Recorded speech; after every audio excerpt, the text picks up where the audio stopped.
Hello students, welcome back to my channel पढ़ लो। और आज हम देखो यहाँ पे फंक्शंस के क्वेश्चन कर रहे हैं। स्टार्ट कर दिया है हमने चैनल पे कंटिन्यूअसली फंक्शन के क्वेश्चन अब आते जा रहे हैं। ठीक है, ये क्वेश्चन नंबर सेकंड है। तो देखो ये जेईई में 2024 में 4 अप्रैल शिफ्ट 1 में पूछा हुआ सवाल है। फंक्शन के क्वेश्चन अच्छे हैं, कॉन्सेप्ट सीखने को मिलेगा आपको। नए चैनल को सब्सक्राइब भी कर लो ताकि कंटिन्यूअसली क्वेश्चंस और कॉन्सेप्ट मिलते रहे, क्योंकि हम यहाँ पे सारे चैप्टर के क्वेश्चंस और कॉन्सेप्ट्स करने वाले हैं। तो देखो अब ये समझो, let the sum of maximum and minimum value of the function दिया हुआ है quadratic by quadratic b m by n where GCD greatest common divisor m n कितना है 1 है, then m plus n is equal to. इतनी चीज समझने के बाद देखो किसी भी फंक्शन का मैक्सिमम और मिनिमम वैल्यू हम 2-3 तरीकों से निकाल सकते हैं। वो आपके ऊपर, आप जैसा सोचना चाहो ऐसा सोच सकते हो। एक हम डेरिवेटिव करके भी निकाल सकते हैं, डिफरेंशिएशन करके भी निकाल सकते हैं। वो भी हम मेथड समझे हैं कि भाई डिफरेंशिएशन अगर एफ डैश ऑफ एक्स निकालो, उसको इक्वेट कर दो 0 के साथ, फिर उसकी value F double dash of x निकालो, अगर वो ग्रेटर देन 0 आता है तो एक्स पे मिनिमम वैल्यू होती है। ये सब चीजें हमें पता है। तो एक प्रोसीजर तो ये है। दूसरा प्रोसीजर अभी जो आज मैं आपको बताने वाला हूं उस पर ध्यान देते हैं। ये सिर्फ लगेगा किसमें, जब आपके पास फंक्शन ऊपर भी क्वाड्रेटिक है और नीचे भी क्वाड्रेटिक है। अगर ऐसी चीज है तो ही इसमें ये लागू होगा। तो मैं आपको वही कॉन्सेप्ट बता रहा हूं आपको।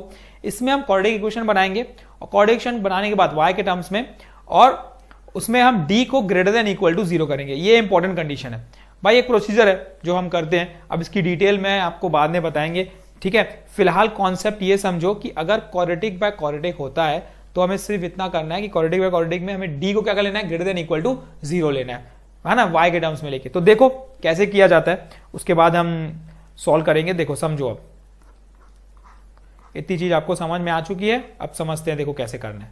ये हमारे पास क्या है, y equal to 2x square minus 3x plus 8। Question easy हो जाएगा, कोई लेंथी क्वेश्चन नहीं होगा, एकदम मतलब सिंपली सॉल्व हो जाएगा। आप सोच सकते हो, कोई बड़ी बात नहीं है। देखो मल्टीप्लाई करेंगे तो क्या बन जाएगा, देखो 2x square y plus 3x y plus 8y equal to 2x square minus 3x plus 8 है ना।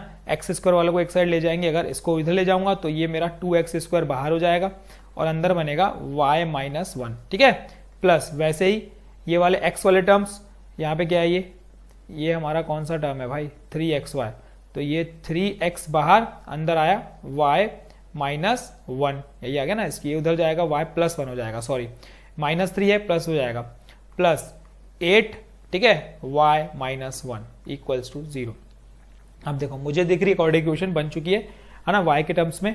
तो अब ये मेरा d क्या आया, ग्रेटर देन इक्वल टू 0। ये कंडीशन हमें अपनानी है, क्योंकि इसमें हमेशा डिस्क्रिमिनेंट, हमेशा जो वैल्यू रहेगी वो ग्रेटर देन इक्वल टू 0 ही देगी इस केस में। तो अब जब d की वैल्यू पता है मुझे, b square minus 4ac is greater than equal to 0।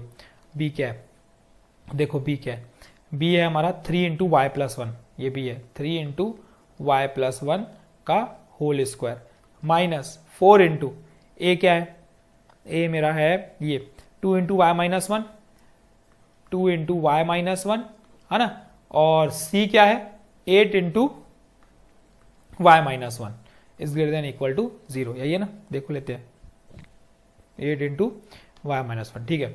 Simplify करते हैं, 9 a square plus b square plus 2ab, ठीक, माइनस ये हो गया 64, ठीक है। और ये बन गया a square plus b square minus 2ab, ठीक, ग्रेटर देन इक्वल टू 0। और सिंप्लीफाई तो ये 9y square plus 9 plus 18y minus 64y square minus 64 plus 128y is greater than equal to 0, ठीक है। इसमें कोई दिक्कत मेरे ख्याल से आपको होगी नहीं, सिंपली हम सिंप्लीफाई करते जा रहे हैं बस। देखो क्वेश्चंस जो भी हम करते हैं खुद से ट्राई करने की कोशिश किया करो, उसके बाद सॉल्यूशन देखा करो तो आपकी प्रैक्टिस हो जाएगी। अब 64 में से 9 गया तो ये माइनस 55y स्क्वायर बन गया। वैसे ही 64 में से अगेन 9 गया तो 55 कॉन्स्टेंट हम लास्ट में लिख लेंगे। और 128 में से जब 18 गया तो 100 ये प्लस हो जाएगा, सॉरी, तो ये बन जाएगा प्लस 146y और ये माइनस हो जाएगा तो माइनस 55 इक्वल टू 0। ये बन गई देखो y के टर्म्स में। अब ये simplify 55y square minus 146y है ना प्लस 55 इक्वल टू 0। अब वैल्यू बड़ी हो गई है, लेकिन हम इजिली सोच सकते हैं, कोई इसमें बड़ी बात नहीं है। देखो सोचने का तरीका क्या है, मैंने आपको क्या बताया, देखो निकालने का तरीका वही है, देखो 55 इंटू 55 है ना, मुझे तो इसी के फैक्टर्स ढूंढने हैं ना, मुझे फैक्टर इसी के ढूंढने हैं 55 इंटू 55 के। तो देखो जिसमें मिडिल टर्म 146 है, तो हम इसके फैक्टर्स होंगे कौन से, ये हो गए 5 इंटू 11 और 5 इंटू 11, यही होगा। अब 146 लाने के लिए देखो सिंपली दिख रहा है मुझे 11 इंटू 11 और 5 इंटू 5 ही लेना पड़ेगा, क्योंकि बाकी तो छोटी हो जाएगी वैल्यू। तो ये 121 और 25 ये मुझे मिले, लेकिन मुझे बीच में माइनस चाहिए, तो मैं क्या करूंगा, माइनस लाने के लिए क्या करते हैं, है ना, ऐड ही करना है और साइन माइनस की चाहिए, तो दोनों में माइनस लगाते हैं। लेकिन शॉर्ट ट्रिक क्या बोलती है, साइन बदल दो भाई, साइन बदल दो, तो ये बन जाएगा 121 और ये बन जाएगा 25, ठीक है। लेकिन साथ ही मुझे क्या चाहिए, कोफिशिएंट भी है, तो यहाँ पे 55 और यहाँ पे भी 55 कैंसिल हो रहा है, कैलकुल हो रहा है। 11 की टेबल में 11 बार, 11 की टेबल में 5 बार और 5 की टेबल में 5 बार, 5 की टेबल में 11 बार। तो देखो दो रूट्स आपको इजिली मिल चुके हैं यहाँ पे, y की दो वैल्यू 11/5 एंड y की वैल्यू 5/11। देखो करना पड़ा कुछ, इजिली आसान से ठंडे दिमाग से आप एकदम अच्छे से बैठ के सोच सकते हो, कोई चीज हार्ड नहीं है, सिंपल है, इतना सोच लिए तो सॉल्यूशन तैयार हो चुका। और इसमें देखो कुछ हार्ड नहीं थी चीज, बहुत ही सिंपल, आप आसानी से सोच सकते हो कि भाई 55 इंटू 55 चाहिए तो 5 और 11 146 चाहिए, तो 121 और 25 का रिलेशन बनेगा, और कोई बने नहीं सकता, ठीक है। उसके बाद हमें क्या करना था, देखो माइनस, इतना बड़ा जो हम प्रोसीजर करते हैं निकालने के लिए करनी भी नहीं है, जो मैं मेथड बताया हूं आपको, उससे आप रूट्स जीरोस क्वाड्रेटिक इक्वेशन के आप यूं निकाल सकते हो। तो देखो निकल गई, ठीक है। इतनी चीज बस दिमाग में रखनी है, नेगेटिव साइन आया दोनों में, साइन की बदल दो, ये पॉजिटिव हो गया, ये पॉजिटिव हो गया, फिर जो कोफिशिएंट रहता है वाई स्क्वायर का उससे डिवाइड कर दो, तो ये हमारा आ चुका है। तो अब इसकी वैल्यू क्या आई, देखो इसकी वैल्यू आई है 11/5 जो कि इंक्लूडेड है और 5/11 जो कि इंक्लूडेड है, तो ये वैल्यू आ गई, ठीक है। अब जब ये वैल्यू आ चुकी है तो अब पहले समझते हैं कि क्वेश्चन में बोला क्या था, है ना। ये वैल्यू आने के बाद क्वेश्चन में बोला क्या था, find the maximum and minimum value. अब मुझे देखो मैक्सिमम वैल्यू और मिनिमम वैल्यू का सम निकालना है ना। तो अब मैक्सिमम और मिनिमम वैल्यू होगी कौन सी, मैक्सिमम और मिनिमम कौन सी होगी, थोड़ा सा उल्टा लिख दिया हमने, है ना।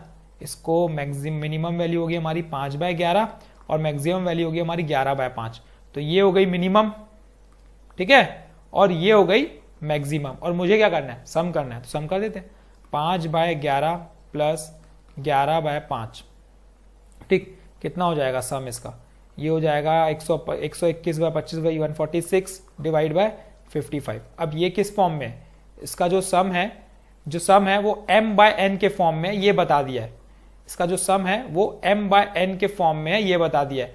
तो इसका मतलब m मेरा आ गया 146 और n मेरा आ गया 55, और फाइंड क्या करना है उस पर ध्यान देते हैं, m प्लस n, है ना। 146 प्लस 55 कितना होगा, 11 9 10 201, ठीक। तो ये हमारी क्या आ गई, m प्लस n की value 201 is the correct answer of this question, ठीक। ऑप्शन देख लेते हैं, option option option option option है हमारा b is the correct answer.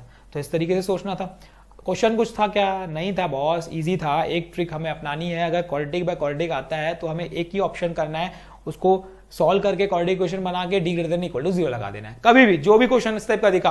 अब इस टाइप के क्वेश्चन की प्रैक्टिस करो, जो भी आपके पास पेपर्स, सैंपल पेपर्स है या आपके पास रेफरेंस बुक है, इस टाइप का क्वेश्चन ढूंढो फंक्शन में, जहां आपको दिख रहा है मैक्सिमम मिनिमम वैल्यू और उसमें बोलता है कि भाई क्वाड्रेटिक बाय क्वाड्रेटिक है, तो देखो उसी में यही मेथड अप्लाई होगा और आप सॉल्व करके देखो।